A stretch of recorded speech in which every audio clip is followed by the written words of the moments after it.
qualifier number 1. RCB. Rishabh Pant এমন এক ম্যাচে সেঞ্চুরি করেছেন যেখানে খানিকটা চিন্তায় পড়ে গিয়েছিল আরসিবি, কেননা এই ম্যাচটা হারলেই এলিমিনেটর পর্ব খেলতে হতো তাদের, তাতে হারলেই ট্রফির স্বপ্ন আবারও ধূলিসাৎ হয়ে যেত আরসিবির। তবে এ যাত্রায় বিশাল বাঁচা বেঁচে গিয়েছে তারা। 228 রানের এত বড় টার্গেটেও এ ম্যাচে দাপট দেখিয়ে জিতেছে আরসিবি। তাতে অবশ্য পয়েন্ট টেবিলের দ্বিতীয় স্থানে উঠে খানিকটা সেফ জোনে আছে দলটি।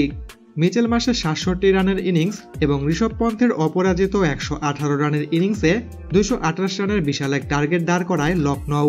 তবে আরসিবি এত বড় টার্গেটে ব্যাটিংয়ে নেমেও শুরু থেকেই বেশ ভালো ব্যাটিং করেছে তারা। ক্লিফ সল্ট 19 বলে 30 রানের ইনিংস খেলেন, বিরাট কোহলির ব্যাট থেকে আসে 54 রান।